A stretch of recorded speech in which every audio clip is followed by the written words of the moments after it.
चल हो जा शुरू।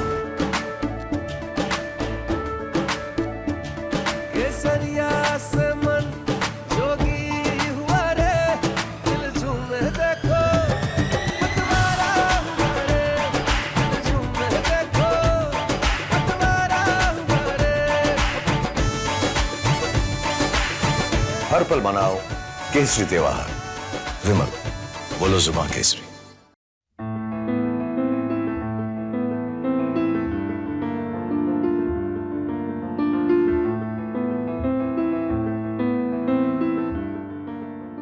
बनारस एक तरफा पूर्ण रूप से मोदी जी के परिवार है, मोदी जी के साथ है और मोदी जी को इतना अपार आशीर्वाद यहाँ से मिलेगा कि वो और ज्यादा गति दे देश के विकास को, और ज्यादा बनारस में प्रगति हो और 140 करोड़ देशवासी सुख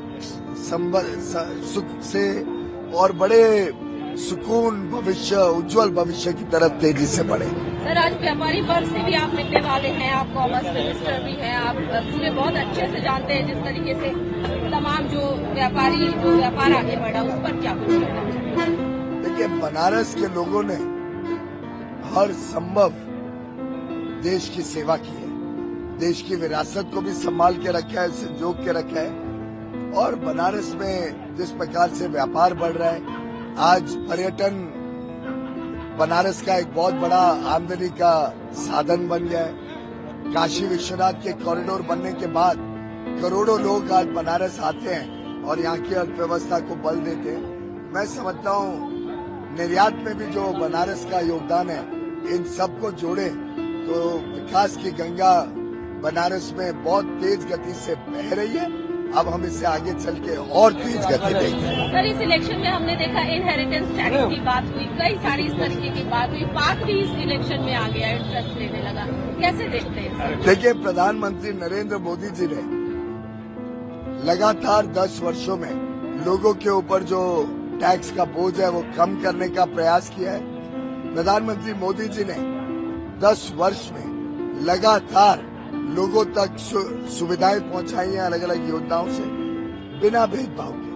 कभी किसी का धर्म नहीं पूछा, कभी किसी की जात नहीं पूछी, कभी किसी की भाषा नहीं देखी, कभी ये भी नहीं देखा कि आपने वोट किसको दिया।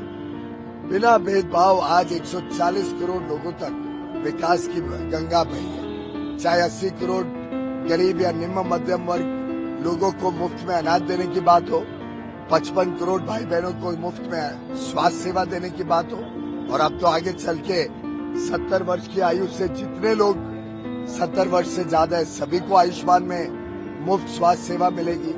चाहे वो 4 करोड़ गरीब परिवारों को मुफ्त में घर देना, यानी 20 करोड़ लगभग भारतवासियों को एक पक्का घर स्वयं का मिलना हो, या 1 करोड़ लखपति दीदी बनाने की बात हो, इन सब में कभी भेदभाव नहीं हुआ। और प्रधानमंत्री मोदी जी ने लगातार बस देश की विकास यात्रा को सैचुरेशन यानी हर व्यक्ति तक पहुंचे, ये लक्ष्य रखा है।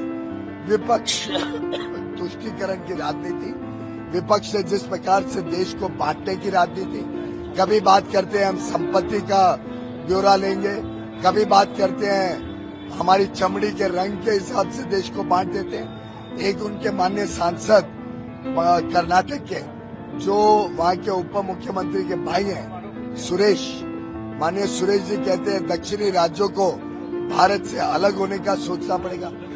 ये इतना दुर्भाग्यपूर्ण है कि कांग्रेस और इंडिया अलायंस के सदस्य विभाजन, जो देश ने 1947 में कितना बड़ा नुकसान पाया, वैसी बातें करते हैं, देश को बांटने की बातें करते हैं। इनहेरिटेंस टैक्स लाने की बात उनके निजी सलाहकार, जिनके कहने पे वो काम करते रहे हैं 10 वर्ष यूपीए की सरकार में, सैम पिट्रोडा जी ने कहा कि 55% लोगों की संपत्ति पर टैक्स लगना चाहिए। इस प्रकार की कांग्रेस की नीतियां, इंडिया अलायंस की नीतियों की मैं घोर निंदा करता हूं और मेरे विश्वास है कि भारत की जनता उनको मुंह तोड़ जवाब देके आगे कभी इस प्रकार की बातें ना हो, ये सुनिश्चित करेगी।